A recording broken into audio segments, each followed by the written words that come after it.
There was once a wedding of the century that countless people dreamt of. King Charles and Diana turned their marriage into a nightmare that horrified many. There were numerous rumors surrounding their extramarital affairs, and to this day, it remains a big question mark. Although Diana tried to salvage their toxic relationship in front of the media with the phrase, "We fell in love gradually," its tragic outcome could not be changed. This video will show you what King Charles did to Diana to cause the breakdown of their marriage. Let's get started.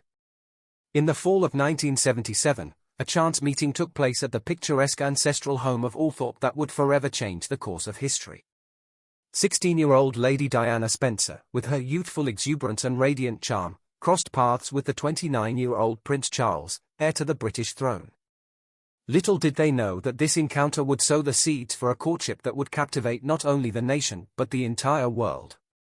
At the time of their meeting, Prince Charles was in the midst of a casual relationship with Diana's bold and vivacious older sister, Lady Sarah McCorquodale.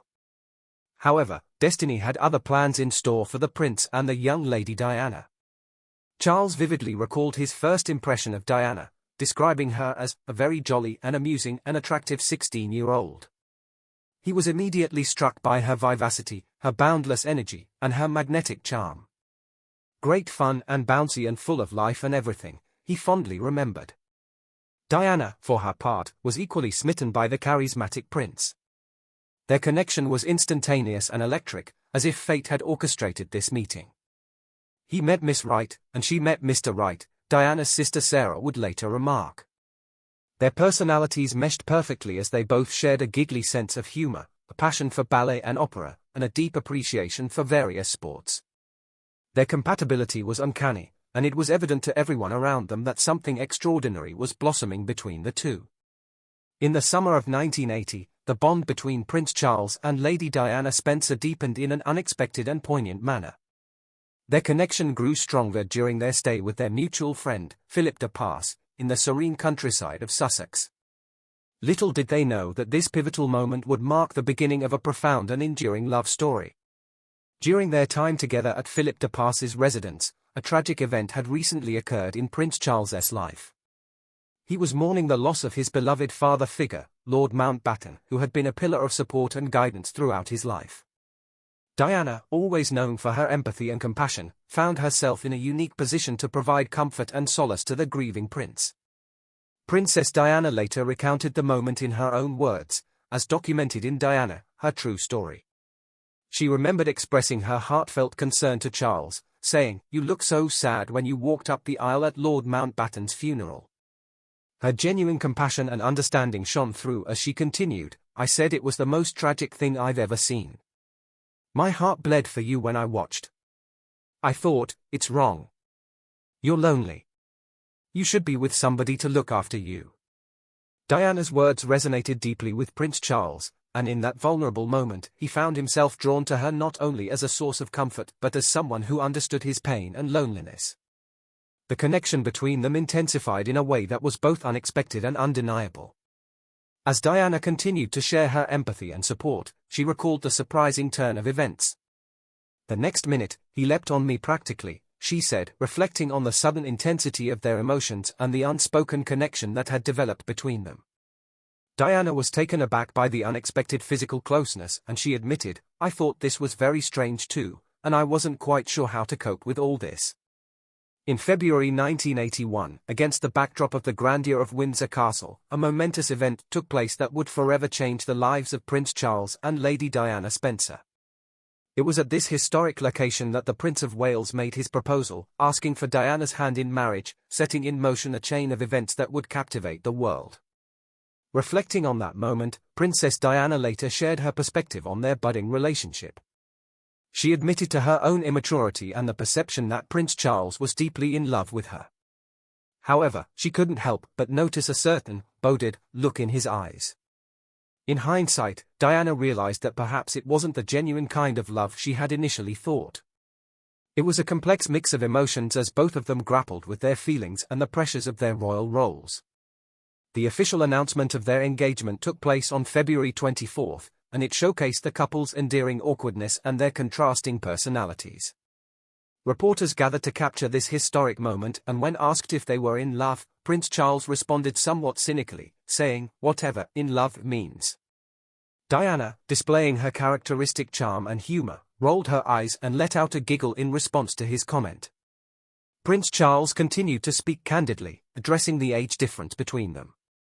He pointed out that many couples had successfully married with similar age gaps and remarked, "You are as old as you feel you are. I think Diana will keep me young. Apart from anything else, I shall be exhausted."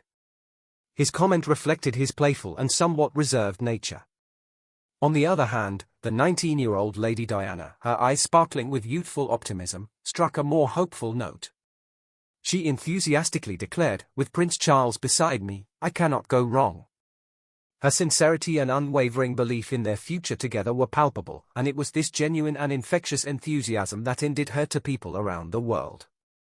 On July 29, 1981, the world held its breath as Prince Charles and Lady Diana Spencer stood before the grandeur of St. Paul's Cathedral, ready to embark on a journey that would forever be etched in history. It was a day that captivated hearts across the globe as approximately 750 million people tuned in to witness the union of two individuals who, despite their reservations, were thrust into the spotlight of an eagerly awaiting world. The royal wedding was a spectacle of unparalleled grandeur, with St. Paul's Cathedral serving as the majestic backdrop for the ceremony. The event was a true global sensation, with millions of viewers glued to their television screens, eagerly catching glimpses of the radiant bride, the dashing groom, and the pomp and circumstance that accompanied this momentous occasion. Yet behind the facade of splendor and celebration, both Prince Charles and Princess Diana carried their own doubts and concerns. Diana had discovered that Charles still held a deep affection for his former girlfriend, Camilla Parker Bowles. This revelation had shaken her to her core, casting a shadow of doubt over their impending marriage. In her own words, Diana later shared that the couple had only met 13 times before their wedding, leaving her with profound reservations about the commitment they were about to make. Amid her inner turmoil, Diana received some pragmatic advice from her sisters, who humorously reminded her of the magnitude of the occasion. They reassured her, saying, "Your face is on the tea towels, so it's too late to chicken out." This humorous remark served as a reminder of the immense public interest and anticipation surrounding the wedding, making it clear that there was no turning back. Similarly, Prince Charles harbored his own doubts about the marriage. As revealed by Jonathan Dimbleby, his official biographer, Charles was wary of proceeding with the wedding. However, he felt a sense of obligation and duty to both his family and the public. He believed that he would be letting everyone down if he didn't marry her. This sense of duty, characteristic of the royal family, weighed heavily on his decision. On June 21, 1982, a momentous and joyous occasion unfolded at St. Mary's Hospital in London, the birth of Prince William, the firstborn child of Prince Charles and Princess Diana. This event marked a significant departure from tradition, as Prince Charles became the first modern royal father to attend the birth of his child, symbolizing a new era of hands-on parenting within the royal family. The birth of Prince William was not only a moment of great significance for the royal couple but also a deeply personal and emotional experience for Prince Charles. In a heartfelt letter to his godmother, Patricia, Countess Mountbatten of Burma, he expressed the profound impact that the arrival of their son had on him. Charles wrote, "The arrival of our small son has been an astonishing experience and one that has meant more to me than I could ever have imagined." His words reflected the overwhelming sense of joy and wonder that he felt upon becoming a father for the first time. What set this birth apart was Prince Charles's active involvement. He made it a point to be by Diana's side throughout the entire labor and delivery process. This hands-on approach was a departure from the traditional role of royal fathers, who had historically not been present at the births of their children. Charles's presence and support during this pivotal moment were a testament to his commitment to being an involved and caring father. As Prince William made his entrance into the world, Prince Charles's emotional journey reached its peak. He shared, "I am so thankful I was beside Diana's bedside the whole time because, by the end of the day, I really felt as though I'd shared deeply in the process of birth." His words conveyed the sense of intimacy and connection he had with both Diana and their newborn son. Prince Charles's letter also touched on the broader significance of this moment. He expressed a sense of pride and belonging, stating, "As a result, I was rewarded by seeing a small creature which belonged to us, and even though he seemed to belong to everyone else as well. These words captured the universal joy and excitement that the birth of Prince William brought, not only to his parents but to the entire nation and the world. On September 15, 1984, a significant event unfolded in the lives of Prince Charles and Princess Diana, the birth of their second child, Prince Harry. This momentous occasion was marked by a mixture of joy, anticipation, and complexities that were becoming increasingly characteristic of their marriage. Princess Diana, with Prince Charles by her side, welcomed their second son, Harry, into the world. In her candid conversations with Andrew Morton, Diana revealed the profound closeness they had experienced during the 6 weeks leading up to Harry's birth. She described this period as the closest we've ever been and ever will be. It was a time of connection and intimacy, and they were united by the anticipation of expanding their family. However, the birth of their second child would bring with it a new set of challenges and would further strain their already troubled marriage. Diana recalled in her candid interviews for Diana, her true story, that as soon as Harry was born, everything changed dramatically. She described it as if something had suddenly snapped, leading to a rapid deterioration of their relationship. Diana's revelation about Prince Charles's preference for a girl added an additional layer of complexity to the situation. She disclosed that she had known the gender of the baby from a scan, confirming that Harry was indeed a boy, but she had kept this information from Charles. Prince Charles had always desired a daughter, and Diana's revelation that Harry was a boy seemed to disappoint him. Diana vividly remembered his initial reaction upon seeing their newborn son, saying, "First comment was, 'Oh God, it's a boy.' Second comment, 'and he's even got red hair.'" The fact that Harry had red hair, a trait often associated with the Spencer family rather than the Windsor lineage, seemed to exacerbate the situation. Diana candidly admitted that something inside her closed off in response to Charles's reaction. It was a moment of deep disappointment and a reflection of the growing disconnect between them. By 1986, the marriage of Prince Charles and Princess Diana had entered into a tumultuous phase, marked by growing strain and the emergence of extramarital affairs that would forever change the dynamics of their relationship. During this period, it became widely reported that Prince Charles had resumed his romantic relationship with Camilla Parker Bowles, who was married at the time. Camilla had been a significant presence in Charles's life for many years, and their connection seemed to persist despite the challenges posed by societal expectations and their respective marital commitments. The rekindling of this affair cast a shadow over the Prince of Wales's marriage and added fuel to the already simmering tensions. Simultaneously, rumours began to circulate about Princess Diana's involvement with James Hewitt, a former British Army major. The alleged affair with Hewitt was seen as a response to the emotional distance and perceived neglect within her marriage. Diana, often portrayed as the victim of a loveless union, was seeking solace and connection elsewhere. In the midst of these tumultuous developments, Prince Charles confided in a letter to a friend, expressing his feelings of despair and bewilderment.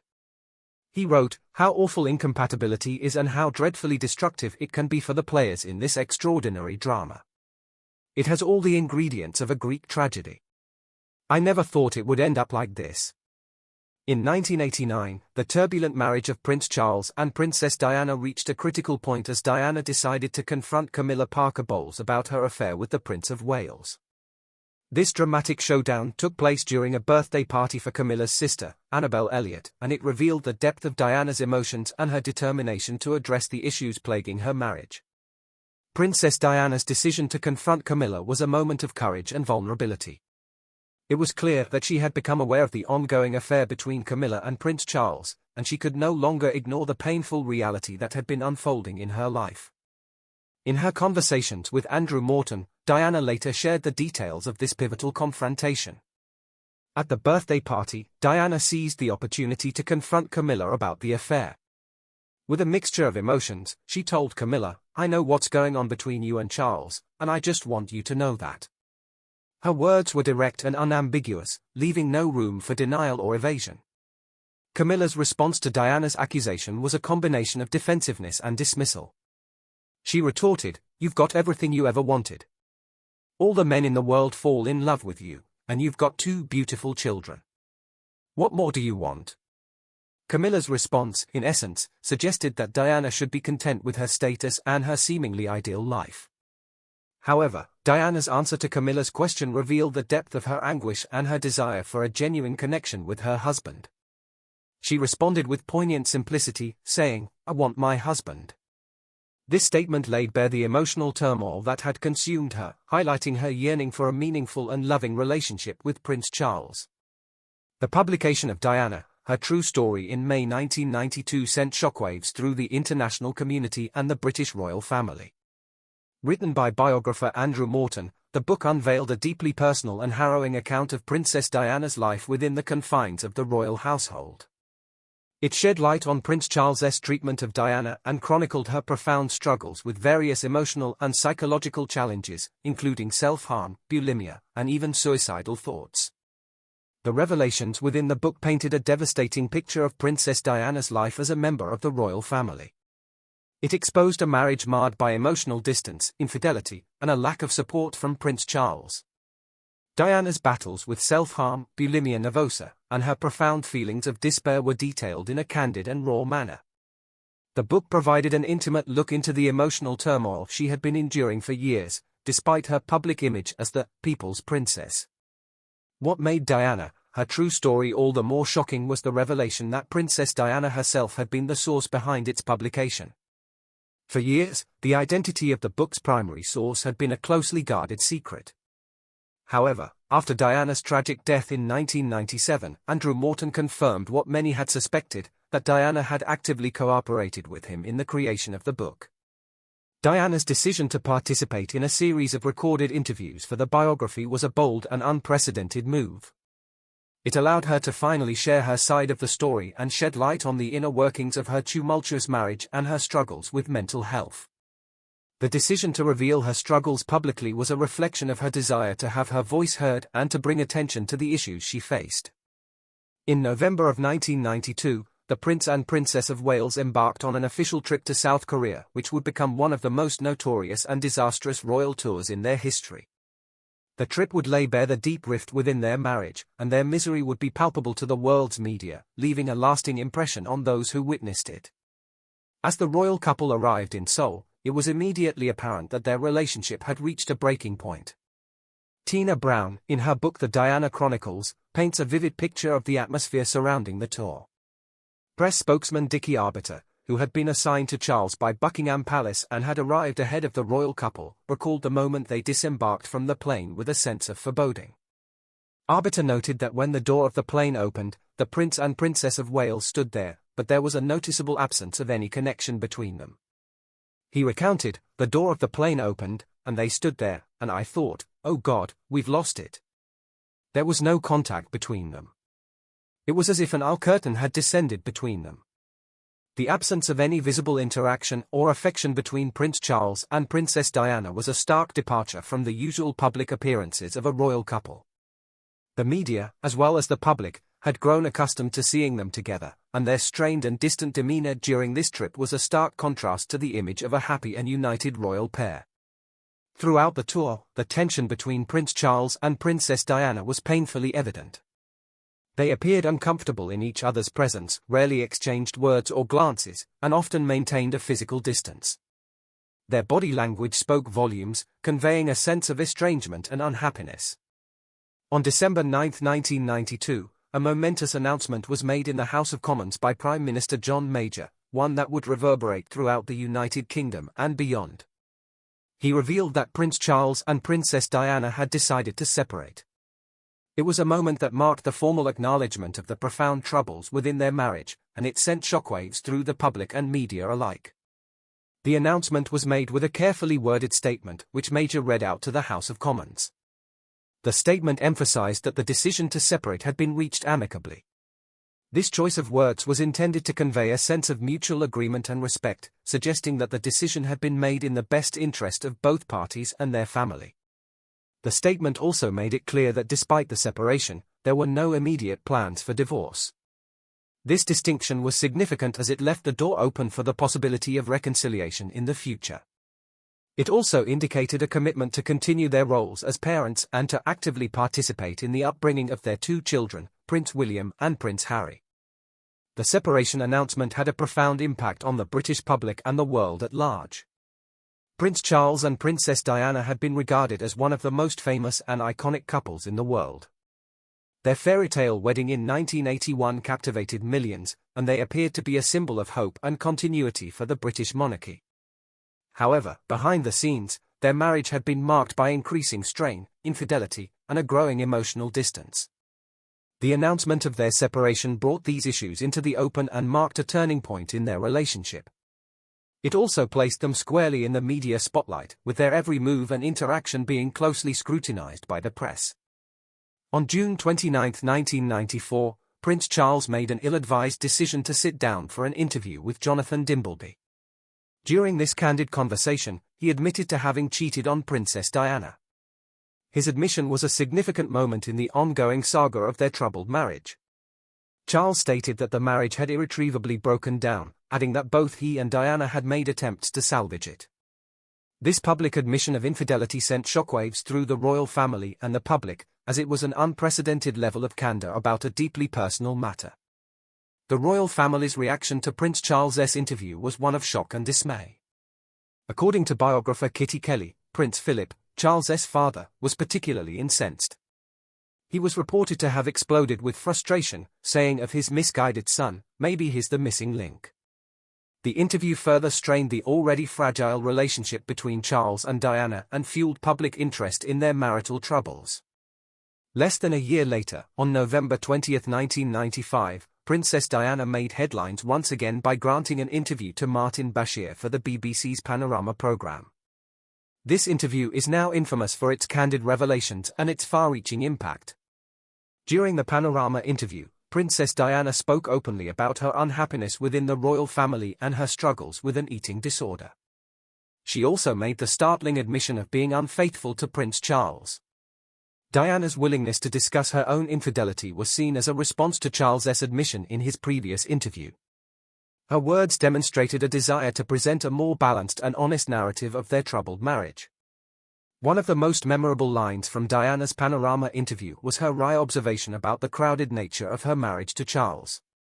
She noted, "Well, there were 3 of us in this marriage, so it was a bit crowded." This reference to Prince Charles's ongoing relationship with Camilla Parker Bowles was a thinly veiled criticism of his continued attachment to his former girlfriend. Diana's words resonated with the public and further fueled the controversy surrounding their marriage. After years of legal wrangling and negotiations between lawyers representing Prince Charles and Princess Diana's marriage was tumultuous, and it was Queen Elizabeth II who ultimately decided to intervene and lay down the law. Tina Brown, in her book, describes the heartfelt letter that Queen Elizabeth penned to her daughter-in-law. The letter began with a warm salutation, "Dearest Diana," and respectfully requested that Diana agree to an early divorce from Charles, emphasizing that it was in the best interests of the country. The letter was signed with the affectionate closing, "Love from Mama." This letter from Queen Elizabeth underscored the gravity of the situation and the royal family's desire to bring closure to the strained marriage. It was a poignant moment as the monarch herself sought a resolution to the marital discord that had been played out in the public eye for years. On July 15, 1996, the divorce between the Prince and Princess of Wales was officially granted. This marked the legal end of their marriage, but it did not signal the conclusion of their roles within the royal family or the ongoing public interest in their lives. Just over a month later, on August 28, 1996, the decree absolute arrived, signaling the official dissolution of their marriage. The decree absolute is the final legal step in the divorce process, making the split irrevocable. On that day, while preparing for an engagement at the English National Ballet, Princess Diana received well wishes from her brother-in-law, Sir Robert Fellows. He reportedly wished her good luck for the difficult day ahead, acknowledging the emotional weight of the moment. In response, Diana displayed remarkable resilience and optimism, stating, "Oh no, it's the beginning of a new chapter." After the formalization of their divorce, a notable change occurred in the relationship between Prince Charles and Princess Diana. While their marriage had been marked by strain and distance, the divorce seemed to usher in a period of thawing in their icy relationship. This shift was evident in their interactions and sentiments toward each other during this transitional phase. Tina Brown, in her book The Diana Chronicles, provides insight into the post-divorce emotions of both parties. With the marriage officially over, both Charles and Diana were left with a profound sense of sadness and reflection. Diana, in particular, expressed her desire for a different kind of relationship with her former husband. She wrote a forlorn note to Paul Burrell expressing her longing, "I want so much to be Charles's best friend. I understand more than anyone what he is about and what makes him tick." This sentence revealed a yearning for a deeper connection and understanding between them even in the wake of their divorce. On July 1, 1997, 3 weeks before her tragic death, Diana celebrated her 35th birthday. To her surprise, Prince Charles paid her an unexpected visit at Kensington Palace. Their meeting was marked by a playful exchange when Diana quipped, "I suppose you've come to take the furniture away then, Charles." The moment was characterized by laughter and the sharing of Earl Grey tea, reflecting a light-hearted and cordial interaction that stood in contrast to the tensions of their earlier years. However, the hopes for a more amicable post-divorce relationship were shattered on August 31, 1997, when Princess Diana tragically lost her life in a car crash in Paris. The world mourned her passing, and her funeral became an event of global significance. At Princess Diana's funeral, Prince Charles's choice of attire garnered attention and stirred controversy among royal watchers. Instead of wearing traditional mourning black, he opted for a navy suit. While some criticized this choice as unconventional for a funeral, it carried a deeper significance. Prince Charles's decision to wear navy was a subtle tribute to his former wife. Throughout their tumultuous 2-decade relationship, Princess Diana had always preferred to see him in navy attire. It was a poignant gesture reflecting his acknowledgement of her preferences and his way of paying homage to their shared history. What do you think about Charles and Diana's toxic relationship? Leave us your comments in the section below. We hope you have found this helpful video. Don't forget to leave a like, share and subscribe to the Expedition Diaries for more if you like it. Thank you for watching this and see you in the next videos. Goodbye.